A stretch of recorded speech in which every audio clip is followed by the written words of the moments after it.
Every NBA team enters the offseason with a set of goals that they realistically want to accomplish based on the assets that they have at their disposal, the trajectory that their team is currently on, and the money they have to spend. Some teams come out aggressive and revamp things in a big way in order to try to take themselves to the next level, while others are content making smaller moves around the edges, and in both cases, there are examples of each strategy working out well and backfiring hard, which brings us to today's video. In today's video and in my next video, we will be going through every single NBA team, grading their off seasons based on the moves that they made compared to what they realistically needed to accomplish this summer. Today we're going through the teams in the Eastern Conference, and the next video we'll finish things off with the teams in the Western Conference, so stay tuned for that as well. Before we start though, it turns out a good amount of you watching right now aren't even subscribed to the channel, so if you enjoy the content, consider hitting the subscribe button, as not only does it help out a ton, but it also very much appreciated. Now with that being said, let's begin. Going in alphabetical order, we'll start with the Atlanta Hawks, and the grade for their offseason is a C+. The Hawks entered this summer knowing they needed change because the Trae Young-DeJounte Murray pairing just has not yielded anywhere close to the results that they were hoping for, and their avenues for improvement with those two were severely limited.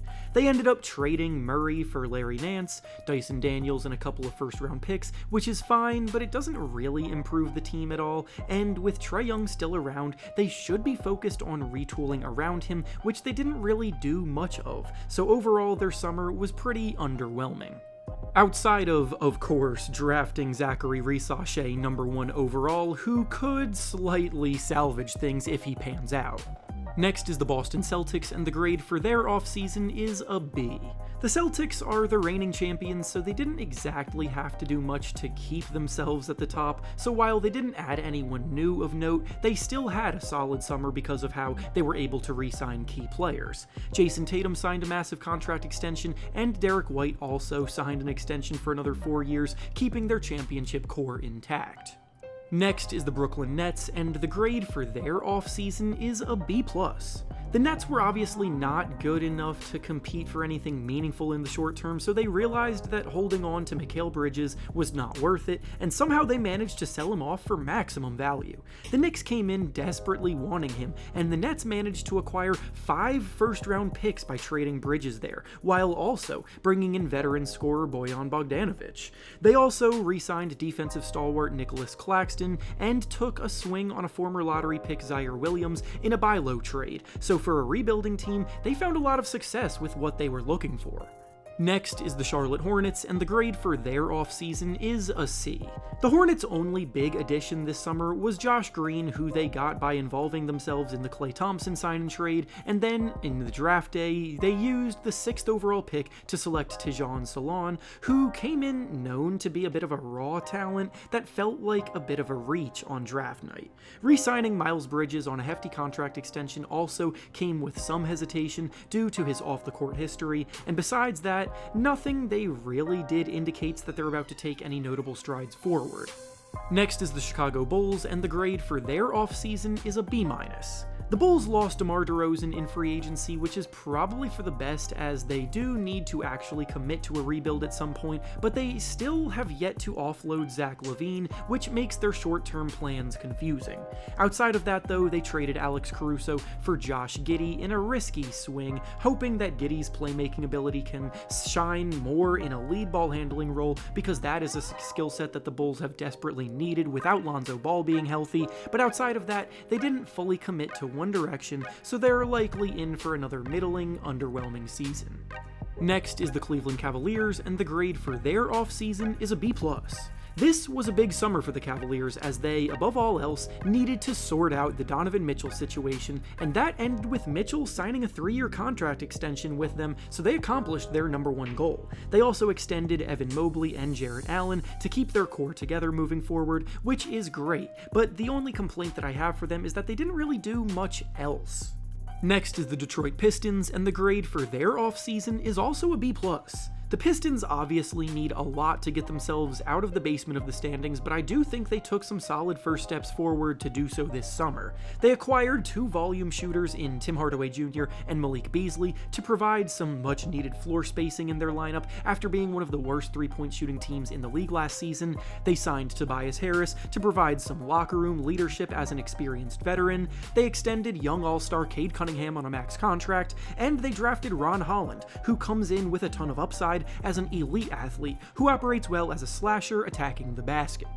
Next is the Indiana Pacers, and the grade for their offseason is a C+. The Pacers made a surprise run to the conference finals this season, so they've got positive momentum to build off of, but they didn't really do anything with it this summer. They did re-sign Pascal Siakam, Obi Toppin, and Andrew Nembhard, but they may have slightly overpaid for Toppin, and outside of that, they didn't really add anyone else of note. They signed James Wiseman, who is on the verge of becoming a bust, and they drafted a few second-round picks, but nothing else significant was done for them. Next is the Miami Heat, and the grade for their offseason is a C. The Heat are another team that have the tools to improve and the talent to contend, but instead of being proactive to stay afloat in a competitive Eastern Conference, they sat back and did virtually nothing of note. Re-signing Bam Adebayo was the obvious positive that came from this period for them, but outside of that, they lost Caleb Martin in free agency, and their biggest signing was Alec Burks.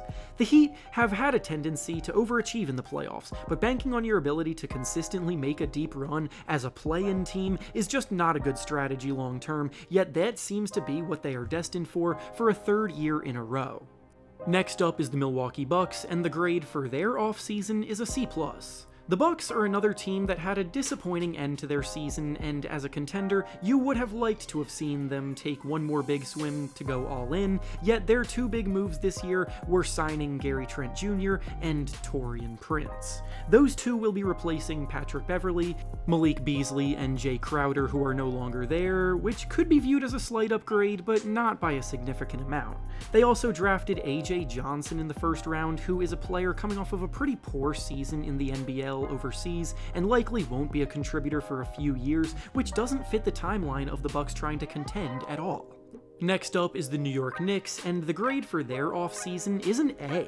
The Knicks may have paid a pretty penny to trade for Mikal Bridges, but he is the perfect fit both on the court and off of it for them as another former Villanova teammate of their core group to boost their team chemistry. The Knicks also successfully re-signed OG Anunoby after rumors were saying that he could leave. They gave Jalen Brunson a very team-friendly contract extension, and overall, they are now positioned as well as anybody to contend in the Eastern Conference. Next up is the Orlando Magic, and the grade for their offseason is a B+. The Magic had a lot of money to spend this summer, and while they didn't necessarily hit any home runs, they did consistently hit on the moves that they did make, even though they weren't as flashy. Signing Kentavious Caldwell-Pope was a fantastic move as a guard who fits right into their defensive identity and gives them a 40% shooter from 3 to space the floor. They re-signed key contributors like Franz Wagner, Jonathan Isaac, and Gary Harris, and their 1st-round pick Tristan da Silva looked good in Summer League, so all in all, the Magic should continue to be on the rise. Next up is the Philadelphia 76ers, and the grade for their offseason is an A-. This was an all-or-nothing type of summer for the Philadelphia 76ers as they entered the period with almost their entire team hitting free agency, so they had a lot of money to spend. If they failed to make notable signings, it could have been disastrous, but they actually had one of the strongest summers of anybody, and are now positioned to potentially have their best shot at a title yet. They signed Paul George away from the Clippers to pair with Joel Embiid and Tyrese Maxey, who got a long-term extension. They signed Caleb Martin away from the Miami Heat as an impactful role player. They brought in depth pieces like Eric Gordon and Andre Drummond. They drafted sharpshooter Jared McCain, and they re-signed impactful role players from last year, Kelly Oubre and Kyle Lowry.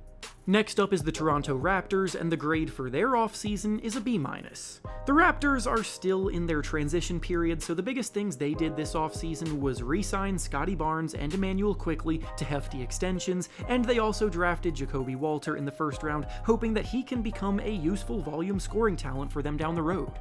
And finally, the last team up is the Washington Wizards, and the grade for their offseason is a B.